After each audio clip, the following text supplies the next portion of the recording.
Hello बच्चों, good morning all of you. My self Mithilesh Tripathi. आज हम जो है केमिकल बॉन्डिंग पर बात करने वाले हैं।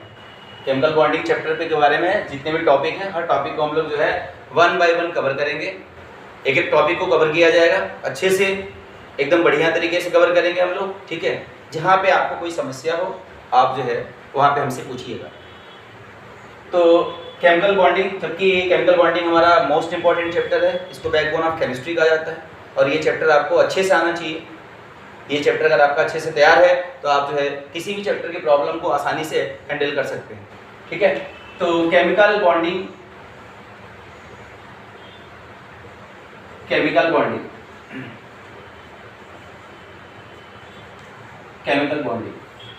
ठीक। तो सबसे पहले तो हम लोग इसमें जनरली बेसिक बातें करेंगे, थोड़ा सा हाईलाइट के तौर पे।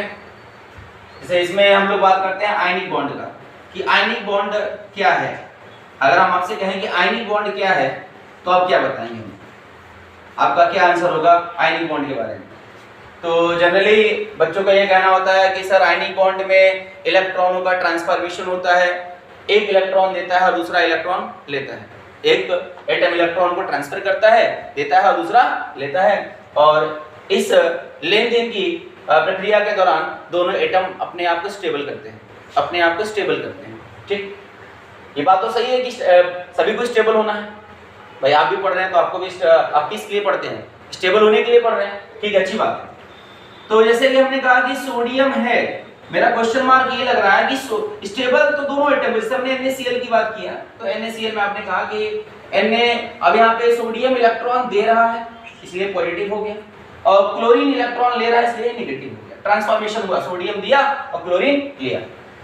तो मैं ये जाना भाई इस प्रक्रिया, इस प्रोसेस के दौरान दोनों एटम अपने आप को स्टेबल कर रहे हैं। ये बात बिल्कुल सही है कि दोनों एटम अपने आप को स्टेबल कर रहे हैं, लेकिन मैं आपसे ये जानना चाहता हूँ, मेरी ये हार्दिक इच्छा है जानने की कि सोडियम ही इलेक्ट्रॉन क्यों दे रहा है। स्टेबल तो चलिए ठीक है, दोनों होना है, ये भी स्टेबल होगा, ये भी स्टेबल होगा, लेकिन सोडियम इलेक्ट्रॉन क्यों दे रहा है, क्लोरीन इलेक्ट्रॉन क्यों ले रहा है, या क्लोरीन इलेक्ट्रॉन दे देता, सोडियम ले लेता, ऐसा क्यों नहीं हो रहा है, ऐसा क्यों नहीं होना चाहिए। तो मेरे कहने का तात्पर्य यह है कि सोडियम ने इलेक्ट्रॉन दिया तो क्यों दिया, और क्लोरीन ने इलेक्ट्रॉन लिया तो क्यों लिया। ऐसी क्या खास बात है क्लोरीन के अंदर कि ये इलेक्ट्रॉन ले रहा है और इसको देना पड़ रहा है, ठीक है। तो सिंपली बातें हैं, लगभग बच्चों को नहीं पता रहती है। वो सिर्फ इतना जानते हैं कि सर आयनिक बॉन्ड में इलेक्ट्रॉन ट्रांसफर करते हैं, एक दिया दूसरा लिया। अब कौन दे रहा है, कौन ले रहा है, क्यों दे रहा है और क्यों ले रहा है, इस बात के बारे में पूरी जानकारी हमको नहीं रहती है, और इसी वजह से हमारी प्रॉब्लम जो है सॉल्व नहीं हो पाते सही तरीके से। तो सोडियम इलेक्ट्रॉन, जैसे आप एक एग्जांपल देना चाहते हैं हम आपको, इसलिए अच्छा सा छोटा सा, कि सोडियम आयनिक बॉन्ड का सीधा सीधा मतलब ये हो गया कि आयनिक बॉन्ड में मालूम है क्या होता है, एक तरह से गुंडागर्दी होती है। आयनिक बॉन्ड में एक तरह से गुंडागर्दी हो रही है, मतलब जो कमजोर है उसको देना पड़ रहा है और जो पावरफुल है उसको लेना पड़ता है, सीधी सीधी बात है। तो यहां से एक चीज निकल के आ रही है, ध्यान से समझिएगा, मेरी बात को समझने की कोशिश करिए। मतलब सिंपल ये नहीं बोल देना है कि सर आयनिक बॉन्ड में इलेक्ट्रॉन ट्रांसफर करते हैं, सिंपली आप बोल के निकल जाते हैं कि भाई ट्रांसफर करना है, एक दे रहा है। अरे कोई आदमी क्यों देगा किसी को, आप ही मुझे बताइए कि दुनिया में ऐसा कोई व्यक्ति है जो अपने मन से किसी को कुछ देना चाहता है, आप सोच के बताइए। जो कि हम लोग डिफिनीशन में, यही किताब में भी डिफिनीशन लिखा हुआ है कि आयनिक बॉन्ड में इलेक्ट्रॉन ट्रांसफर होते हैं, एक दे रहा है दूसरा ले रहा है, लेकिन ऐसा आप मुझे बताइए दुनिया में ऐसा कोई व्यक्ति है कि जो अपने मन से किसी को कुछ देना चाहता है, नहीं देना चाहता। ये आप भी जानते हैं और हम भी जानते हैं कि नहीं देना चाहता। हाँ, अब यहाँ पे बात ये आ रही है कि मैंने आपको एग्जांपल दिया कि आयनिक बॉन्ड में गुंडागर्दी हो रही है, आयनिक बॉन्ड में गुंडागर्दी हो रही है। तो गुंडागर्दी का सेंस यहाँ पे कैसे हुआ, सोडियम और यहाँ पे दो एटम है, एक सोडियम है और एक क्लोरीन है, ठीक, एक सोडियम और एक क्लोरीन। सोडियम जो हमारा है वो S ब्लॉक का एलिमेंट है, और क्लोरीन जो हमारा है वो P ब्लॉक का एलिमेंट है। क्लोरीन हमारा जो है P ब्लॉक का एलिमेंट है, तो लेफ्ट, ये बात हमको बताई जाती है कि left to right along the period जाने पर एटम की इलेक्ट्रोनेगेटिविटी इंक्रीज करती है।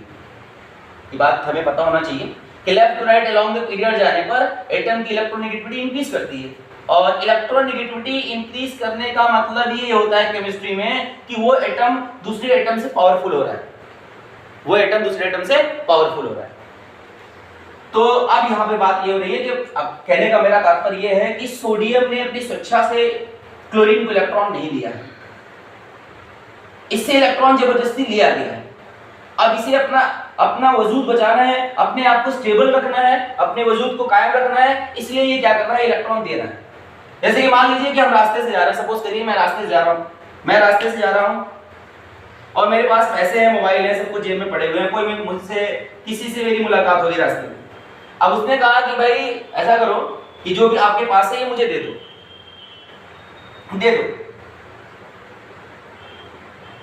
तो मुझे क्या करना चाहिए, देना चाहिए या नहीं देना चाहिए उसको? अब जबकि मुझे भली भांति पता है कि यदि मैं नहीं दे रहा हूं उसको तो वो मुझे मार देगा, उसके पास पिस्टल है, बंदूक है, कुछ भी है, वो हमें मार देगा क्योंकि वो मुझसे पावरफुल है, वो मुझे मार देगा। तो मुझे क्या करना चाहिए यहाँ पे, देना चाहिए नहीं देना चाहिए? ये हुआ कि भैया नहीं, चलिए ठीक है, हमसे मोबाइल मांग रहा है, हमसे कुछ पैसे मांग रहे हैं जो हमारे पास है, ठीक है हम दे देते हैं इसको, दे देंगे तो बचे तो रहेंगे, स्टेबल तो रहेंगे हम, मतलब जिंदा तो रहेंगे, जिंदा रहेंगे तो स्टेबल रहेंगे। तो वही बात यहाँ पर आती है कि सोडियम जो है ये हमारा वीक एलिमेंट है, ये वीक है, इसकी इलेक्ट्रोनेगेटिविटी बहुत कम है, और इस जो क्लोरीन है इसकी इलेक्ट्रोनेगेटिविटी बहुत ज्यादा है। इस वजह से अब जैसे इसके पास 2 8 एक इलेक्ट्रॉन है, मान लो इसके पास कितने रुपए हैं, 11 रुपए हैं सोडियम के पास, और क्लोरीन के पास है 2 8 7। अब ये चाह रहा है कि मैं स्टेबल, एक इलेक्ट्रॉन मुझे कहीं से मिल जाता तो मेरा ये भी ऑक्टेट पूरा हो जाता, मैं स्टेबल हो जाता, 8 मेरे पूरे हो जाते। अब जरा मुझे ये बताइए कि ये जो एटम है किस तरह के एटम की सर्च करेगा, कैसे एटम को खोजने की कोशिश करेगा कि जिससे इसका ऑक्टेट पूरा हो जाए, जो इससे कमजोर होगा या जो इससे पावरफुल होगा? सोच के बताइएगा, जो इससे कमजोर होगा या जो इससे पावरफुल होगा? सीधी सीधी बात है कि इससे कमजोर होगा तभी, क्योंकि अगर ये पावरफुल है तो ये कमजोर वाले को खोजेगा, तो कमजोर व्यक्ति मिल जाए जिससे कि मैं छीन लूं, जिससे मैं आसानी से एक इलेक्ट्रॉन ले लूं। पावरफुल को नहीं पकड़ेगा, पावरफुल को पकड़ेगा तो ये ले ही नहीं पाएगा उससे, क्लोरीन ले ही नहीं सकता क्योंकि पावरफुल है तो झगड़ा कर लेगा, वो नहीं देने के लिए तैयार होगा। तो इसलिए यहाँ पर ये बात हो रही है कि सोडियम निकाल के भाई चलो ठीक है, एक इलेक्ट्रॉन मांग रहा है, बाकी तो ये मेरा जो बैंक बैलेंस है 10 रुपए का, ये तो मेरा बचा रहेगा ना। इसलिए उसने क्या किया, एक इलेक्ट्रॉन को ट्रांसफर किया, एक इलेक्ट्रॉन क्लोरीन को दिया। अब चूंकि आपको सभी को जानकारी है कि क्लोरीन की जो इलेक्ट्रोनेगेटिविटी होती है वो सोडियम से बहुत ज्यादा होती है, बहुत ज्यादा होती है। तो ये ज्यादा होने की वजह से ये पावरफुल है, और पावरफुल है तो इसने अपने पावरफुल का फायदा उठाया कि भाई दो मुझे, और इसने क्या किया, इलेक्ट्रॉन को दिया। तो जो डिफिनीशन में हम लोग एक बात कहते हैं, बार बार ये कहते हैं कि सिंपली डिफिनीशन में बोल देते हैं कि आयनिक बॉन्ड में इलेक्ट्रॉनों का ट्रांसफॉर्मेशन होता है और इस दौरान एटम अपने आप को स्टेबल करते हैं, ठीक है। तो ऐसा नहीं है कि कोई भी अपने मन से अपनी स्वेच्छा से किसी को एक इलेक्ट्रॉन दे दिया, ठीक है।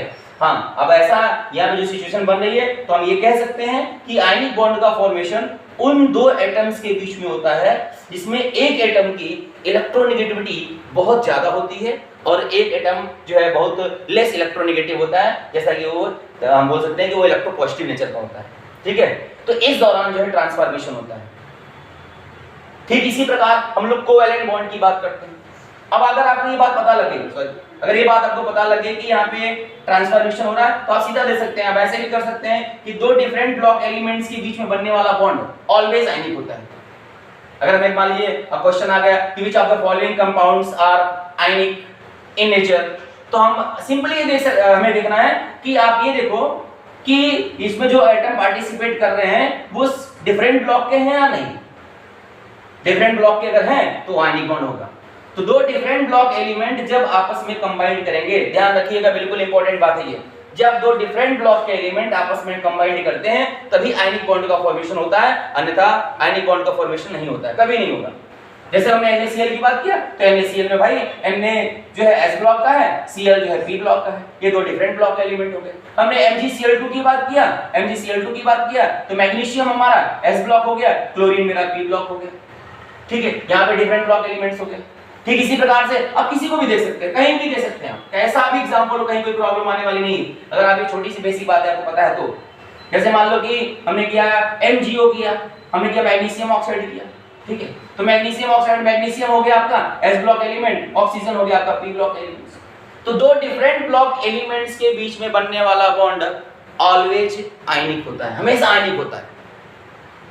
अगर ये चीज आप देख सकते हैं, अब इससे मान लीजिए ऑप्शन आ गया ए बी सी करके दे दिया, एक और दे दिया which of the following compounds are ionic in nature, last में ऑप्शन दे दिया ऑल ऑफ दिस, ऐसे कर दिया ऑल ऑफ दिस। तो हमें पता है कि ये भी आयनिक है, ये भी आयनिक है, ये भी आयनिक है, यानी कि इसके लिए लास्ट ऑप्शन होना चाहिए ऑल ऑफ दिस।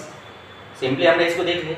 तो अब बहुत सारे अच्छे प्रॉब्लम होंगे, लेकिन कॉन्सेप्ट मेरा यही है, कॉन्सेप्ट यही है, हर जगह यही लगेगा, केवल हमको ध्यान देना है। जैसे कि अभी ये क्वेश्चन पूछा था कैल्शियम कार्बाइड CaC2 में, CaC2 आयोडीन ने क्वेश्चन पूछा था कैल्शियम कार्बाइड में किस प्रकार की बॉन्डिंग हो रही है, कैल्शियम कार्बाइड में किस प्रकार की बॉन्डिंग हो रही है। तो सबसे पहले तो आपको ये ध्यान रखना है कि कैल्शियम CaC2 है, ये कैल्शियम कार्बाइड है, ये आईआईटी का क्वेश्चन है, ये आईआईटी का क्वेश्चन है, ठीक आया हुआ क्वेश्चन है कि कैल्शियम कार्बाइड में किस प्रकार की bonding, which types of bond present between calcium carbide.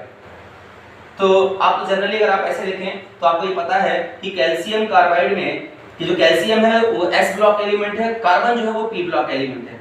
तो पहले तो इसमें आयनिक फॉर्मेशन हो रहा है, फर्स्ट ऑफ ऑल इसमें आयनिक होगा, ऑप्शन में आयनिक होना चाहिए। उसके बाद एक चीज और भी है, अभी हम लोग एक देखें, ये चीज भी देखेंगे कि बॉन्ड के अंदर भी बॉन्ड होते हैं, मतलब कंपाउंड के अंदर के मतलब अलग अलग फॉर्मेशन होती है। तो अभी कार्बाइड की बात करेंगे तो इसमें अलग हो जाएगा, जैसे अभी इसको ब्रेक करेंगे तो पहले तो ये आयनिक बॉन्ड होगा, CaC2 आयनिक बॉन्ड होगा, क्योंकि इसको ब्रेक किया तो हमने तोड़ा, इसको तोड़ा तो ये Ca+2 और प्लस C2 तो फर्स्ट ऑफ ऑल तो ये आयनिक हो गया, फर्स्ट ऑफ ऑल तो आयनिक है, क्योंकि दो डिफरेंट ब्लॉक एलिमेंट्स है तो आयनिक है, बिल्कुल ऑब्वियसली राइट है, ये बिल्कुल सही है। अब उसके बाद अगर हम ये बात करते हैं, अगर पूछ दिया है, उसने पूछा था कि किस प्रकार का बॉन्ड है, केवल आयनिक है या आयनिक प्लस कोवेलेंट है, तो मैंने देखा कि आयनिक तो यार ये है मेरा, क्योंकि आयन में कन्वर्ट हुआ तो आयनिक तो है, लेकिन उसके साथ साथ हमें ये भी देखना है कि कहीं इंडिविजुअल बॉन्डिंग तो इन एटम्स के बीच में कहीं नहीं हो रही है। तो अगर हम ऐसा देखेंगे तो कैल्शियम तो स्टेबल फॉर्म में है, Ca+2 स्टेबल हो चुका है, लेकिन जो C2 है इसमें बॉन्डिंग हो रही है। अगर आप सही से देखेंगे तो इसकी बॉन्डिंग, इसका स्ट्रक्चर हम जब ड्रा करेंगे तो C2 दोनों पर एक माइनस लगाएंगे, 4 1 5 5 इलेक्ट्रॉन हो गए, बीच में ट्रिपल बॉन्ड डाल दिया मैंने, तो 5 3 8 हो गया। अब ये वाली जो बॉन्डिंग है ये कोवेलेंट है। तो कुल मिला के कैल्शियम कार्बाइड में दो प्रकार की बॉन्डिंग हो रही है, आयनिक तो हो ही नहीं है, आयनिक के साथ साथ कोवेलेंट नेचर भी, अभी इस पे हम लोग चर्चा करेंगे, इस पे बहुत अच्छे से चर्चा करेंगे। फिलहाल अभी हमारी जो टॉपिक है वो आयनिक बॉन्डिंग की है, तो इसमें तो कई तरह से फॉर्मेशन होगा। तो कहने का मतलब मेरा ये था सीधा कि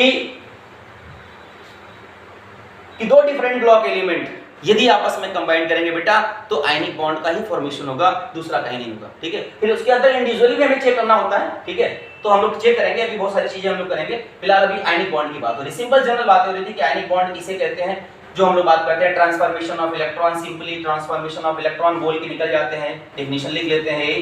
तो ट्रांसफॉर्मेशन हो रहा है तो क्यों हो रहा है, जो दे रहा है आखिर वो क्यों दे रहा है, और जो ले रहा है वो क्यों ले रहा है। सबसे इंपॉर्टेंट बात यहाँ पे ये होता है कि जो दे रहा है वो क्यों दे रहा है, जो दे रहा है वो क्यों ले नहीं सकता, और जो ले रहा है वो क्यों नहीं दे सकता। सबसे बात इंपॉर्टेंट बात ये है यहाँ पे। तो हमें रट्टाफिकेशन वाली बात नहीं करनी है, बिल्कुल कि मतलब रट लेना है, रट के जो है बात करना है, कॉन्सेप्ट के थ्रू बात करनी है। भाई जो दे रहा है वो क्यों दे रहा है, जो ले रहा है वो क्यों ले रहा है, लेने वाले के अंदर क्या खासियत है वो ले रहा है। तो मैंने आपको सीधा एग्जांपल दिया कि आयनिक बॉन्ड का सीधा मतलब होता है कि आप मार्केट में चलते हैं तो वहां पे गुंडागर्दी वाले भी लोग होते हैं, चलने वाले छीन लेते हैं आपसे, और आपसे कौन छीन पाएगा, जो आपसे पावरफुल होगा, जो आपसे पावरफुल होगा वही आपसे छीन सकता है, जो आपसे कमजोर होगा वो आपसे छीनेगा नहीं। तो हमसे छीन लिया, हमसे ले लिया, ठीक है, तो हमें देना पड़ा, मजबूरी में अपने अस्तित्व को बचाने के लिए देना पड़ता है, तो हमने दिया उसको, ठीक।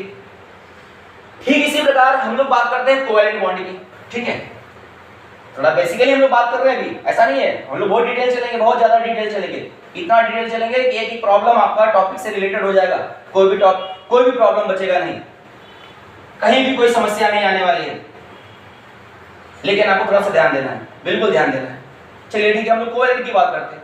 तो कोवेलेंट बॉन्ड में जनरली ये कहा जाता है कि सर कोवेलेंट बॉन्ड में इलेक्ट्रॉनों की म्यूचुअली शेयरिंग होती है, कोवेलेंट बॉन्ड में इलेक्ट्रॉनों की म्यूचुअली शेयरिंग होती है, इसमें मोर देन वन एटम होते हैं जो सेंट्रल एटम के साथ शेयरिंग करते हैं, म्यूचुअली शेयरिंग करते हैं। तो बात यहाँ पे शेयरिंग की आ गई, यही बात हम लोग रटे हैं कि म्यूचुअली शेयरिंग होती है, और मुझे ये बात समझ में नहीं आ रही कि शेयरिंग हो रही है, कैसे हो रही है, क्या हो रहा है, कैसे हो रहा है। आप ये बिल्कुल बोल देते हैं कि सर यहाँ पे शेयरिंग होगी, म्यूचुअली शेयरिंग होगी, यहाँ पे इलेक्ट्रॉनों का जो है एक दूसरे के साथ शेयरिंग होता है, ठीक है। तो हमें ये थोड़ा सा विचार करना है कि जो शेयरिंग हो रही है बेटा वो कैसे हो रही है, कैसे लोग हैं, सिंपली शेयरिंग हो रही है ऐसे बोल देते हैं हम लोग, ये बात बिल्कुल सही नहीं है। अगर हम ऐसे बोल दे रहे हैं तो ये बात बिल्कुल सही नहीं है, बिल्कुल रॉन्ग है, 100% रॉन्ग है। म्यूचुअली शेयरिंग हो रही है, आपको ये देखना पड़ेगा कि शेयरिंग हो रही है तो वहां पे कैसे कैसे लोग हैं। अब एक एग्जांपल दें हम आपको कि अगर हम आपसे कहें कि मुकेश अंबानी, एक आपको एग्जांपल में दें कि अगर मैं ये बोलूं कि मुकेश अंबानी मेरे साथ शेयरिंग कर लें, तो क्या ये बात सही है, ठीक है? वो मेरे साथ शेयरिंग करने आएंगे? अभी सोच के बताइए। आप बोल रहे हैं शेयरिंग हो रही है, डिफिनेशन भी यही लिखा हुआ किताब में कि कोवैलेंट बॉन्ड में म्यूचुअली शेयरिंग होती है, शेयरिंग होती है, शेयरिंग होती है। तो अब वहां पे स्पेशली ऐसा कुछ टर्म नहीं रखा गया है, ये तो आपको एनालाइज करना है, विचार करना पड़ेगा। ऐसा नहीं रखा गया कि नहीं ये शेयरिंग हो रही है तो किसके बीच में हो रही है, कैसे लोग होंगे, कहां पे शेयरिंग होगी। भाई मुकेश अंबानी से अगर शेयरिंग होती है, अगर आप कोवैलेंट बॉन्ड में जब शेयरिंग बॉन्ड आ रहा है, शेयरिंग बॉन्ड का मतलब क्या? शेयरिंग का मतलब लेन देन।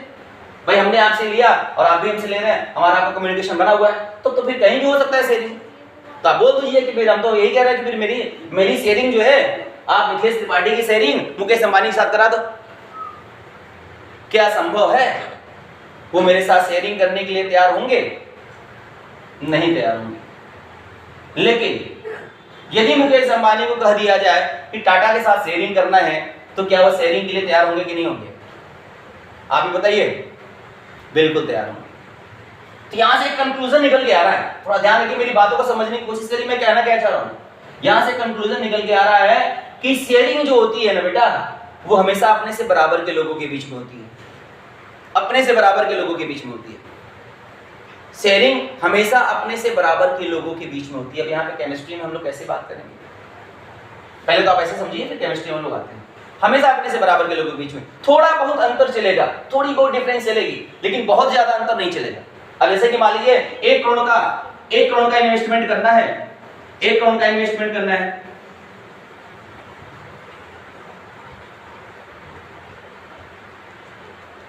₹1 करोड़ का इन्वेस्टमेंट करना है। मुकेश अंबानी कहीं इन्वेस्टमेंट करने जा रहे हैं 1 करोड़ का। अब उनके पास 50 लाख रुपए हैं, उनके पास 50 लाख रुपए हैं, तो वैसे कैंडिडेट को पकड़ेंगे जिसके पास 50 लाख रुपए हो कि भैया ठीक है 50 लाख मेरे पास है, 50 लाख आप दे दीजिए, और जो है हम लोग दोनों लोग मिक्स करके कोई जो है बिजनेस स्टार्ट करें, इन्वेस्टमेंट करें। तो जिसके पास 50 लाख होगा उसके साथ शेयरिंग करने जाएंगे ना, जिसके पास 5 रुपए नहीं उसके पास शेयरिंग कहां करने जाएंगे? आप जरा मुझे ये बताइए। अब वो कहेंगे कि नहीं, अब हम कहेंगे नहीं मेरे साथ शेयरिंग कर लो, और मैं 50 लाख रुपए देने में असमर्थ हूं, मेरी उतनी कैलिबर है ही नहीं, फिर मेरे साथ शेयरिंग कैसे होगी? तो कुल मिला जुला के मैं ये कहना चाह रहा हूं कि शेयरिंग हमेशा अपने से बराबर के लोगों के बीच में होती है। थोड़ा बहुत अंतर चलेगा, थोड़ा बहुत डिफरेंस चलेगा, बहुत ज्यादा अंतर नहीं होना चाहिए। तो यहाँ पर केमिस्ट्री में कैसे बात निकल के सामने आएगी? बहुत ही सिंपल सेंटेंस है, ध्यान रखिएगा। सभी को पता होता है लेकिन लोग सोच नहीं पाते हैं, कर नहीं पाते हैं। पता तो होता है सबको। अगर सेम ब्लॉक का एलिमेंट होगा, एक ही ब्लॉक का एलिमेंट है, सेम ब्लॉक एलिमेंट, यदि सेम